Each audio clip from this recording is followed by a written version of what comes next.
buddies, now let's do bar chords. And our point, we are going to use two shapes that we've already learned, just to transform them a little bit to create bar chords. And again, another rule that we're going to use, we are going to use our two strings as a point of reference, the two last string. We're going to use an A string and an E string as our point of reference. Now, when we were learning the chord of E major, we say that our E major is played like this.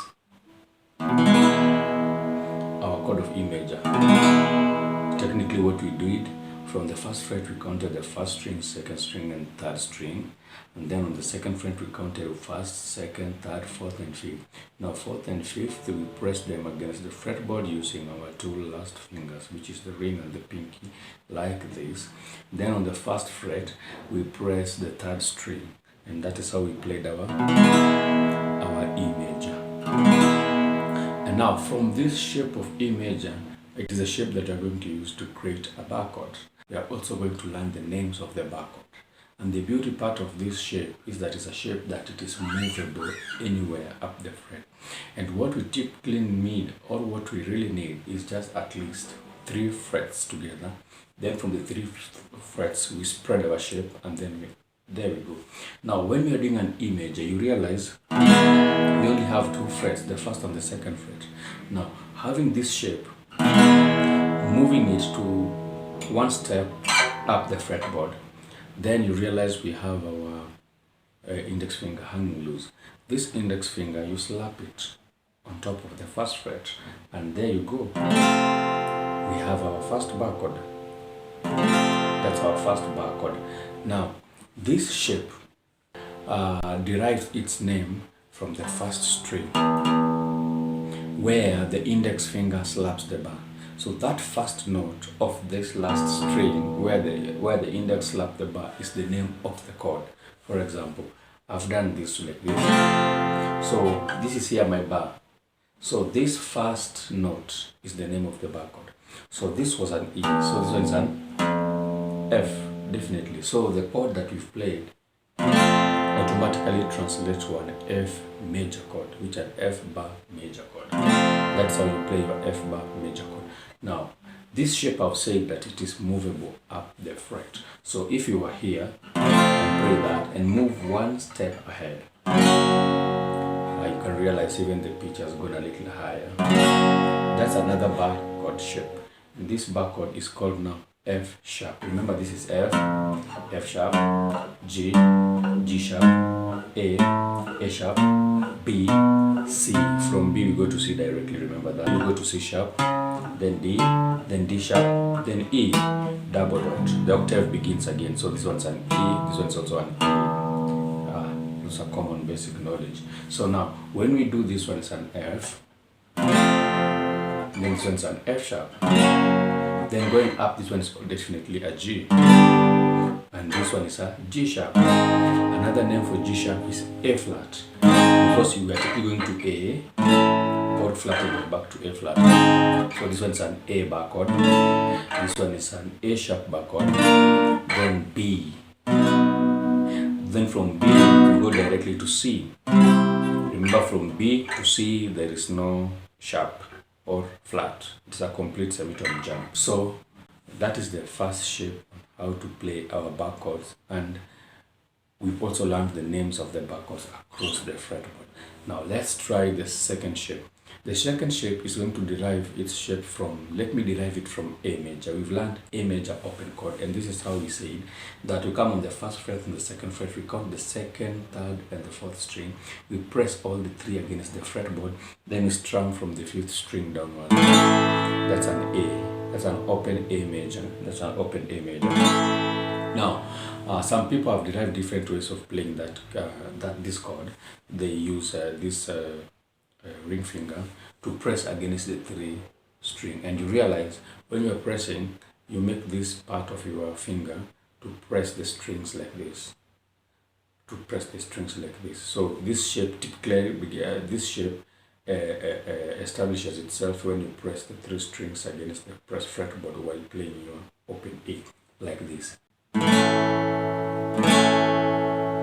Now this shape of playing A, we want to use it to create a bar chord. Now I've said a bar chord needs at least a 3 frets, 1, 2, 3, but here we only have 1 and 2. There's no third fret here. So while playing it here like this one, assume we bring it up a little bit, then we have a place to slap our bar using our index finger as usual, and that gives us now another shape of playing a bar chord. B flat. Now this shape is also movable up the fret, and the name changes as you move up the fret. Now when we already have a B flat, the next step is also a B. After B, C. After C, C sharp, and the criteria continue as usual. So this one is a B flat, then this one is a B major chord, bar chord, then C, C major bar chord, C sharp, then this one is called a D, D sharp, E, F, F sharp, G, G sharp, A, and the criteria continues. So that is the next shape that can be used to play a bar chord, and of course their names as you go up the fretboard. Now the last part of this lesson that I also want to introduce, I think it's very important, it's minor chords. We've learned bar chords, the first shape and the second shape of bar chords. Now we want to learn minor chords using bar chord shapes. How do we learn minor chords? And I will also want to learn their names as we progress up the fretboard. Now let's go back to the original shape that we just did, that is an F. Now this is an F major bar chord.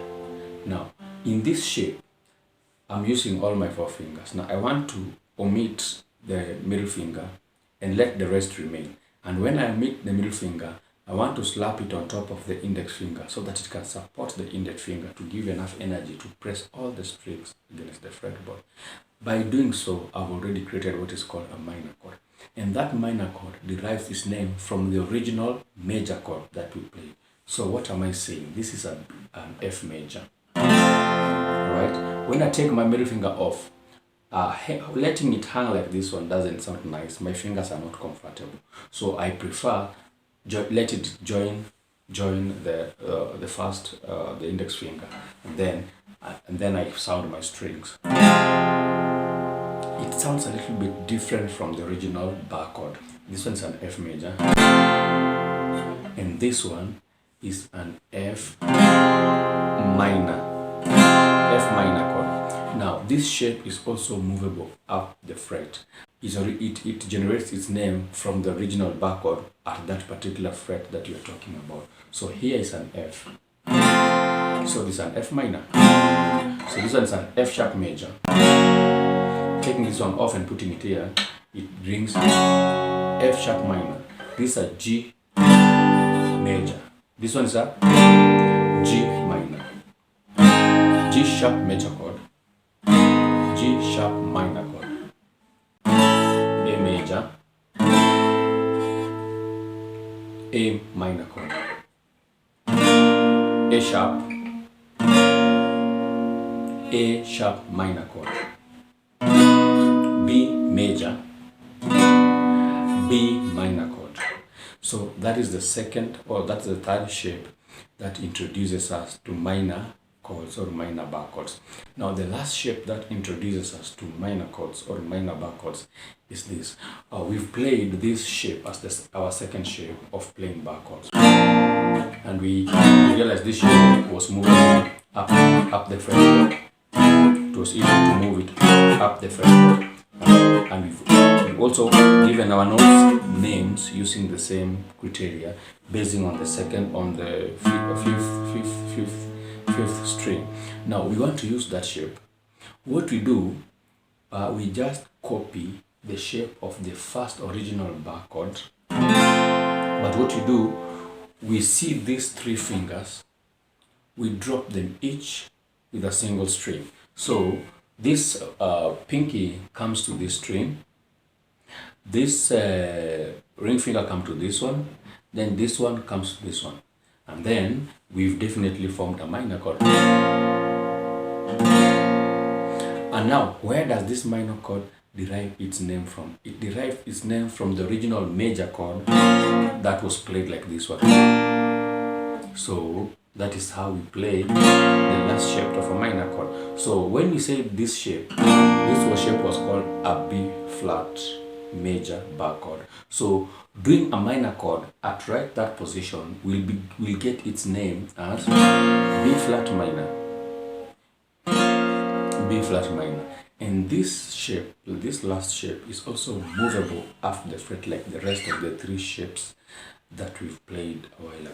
So this one is a B flat minor chord. This one is a B minor chord, C minor chord, C sharp minor, D minor, D sharp minor, E minor, F minor, F sharp minor, G minor, and so on and so on and so forth. So those are the four basic common bar chords, criteria of playing your bar chord. Now let us confirm some of the things that we've learned. Just a recap of what we've learned. We've learned the first shape to be like this one. The first shape of playing a bar chord. The second one, the third one, the fourth one. Right, and we've given them names. If you can remember, you can go back to the videos and get their names. Now let's compare this, because we've learned open chords. They should make sense. Chords that are given the same names, they should make sense, like they should sound the same. If two chords have the same name and doesn't sound the same, then music makes no sense. So in this case, the chords that we've learned must make sense, because there's some kind of repeatability in the naming of the chords that we've done. The only difference is the shape that comes in. For example, let's take the chord of C major open chord that we've learned. There's that video, you can check it out on YouTube. So this one is C. This is a C major open chord. We've also learned that somewhere across the fretboard here, there's also a C major using bar chord. You realize they sound the same. C, C. And then somewhere up here, there's also a C that we identified while we were playing the first shape, which is this one, C. So C, C, the same thing, the same thing. That helps you to navigate through your fretboard and start identifying these shapes and chords differently as far as your navigation is concerned. Let's try maybe G. This one's a G. We played an open G like this one. So this is an open G. We've also learned that G bar chord is played here. Open G, bar G. There's also another G up here. G. So that makes sense. Another good chord that we did learn, and we can really trace it on different shapes, is an A minor. We learned A minor like this one. This is an A minor chord. For example, we also learned an A minor somewhere here. It makes sense. We learned an E minor. E minor chord is also somewhere here. Makes a lot of sense. So these things will help you navigate through your fretboard. One more thing, where it sounds easy or maybe it's difficult, maybe your finger aching, this calls for practice. Like try over and over, play over and over to master these things, and you'll feel nice playing guitar. So thanks for watching and have a good time.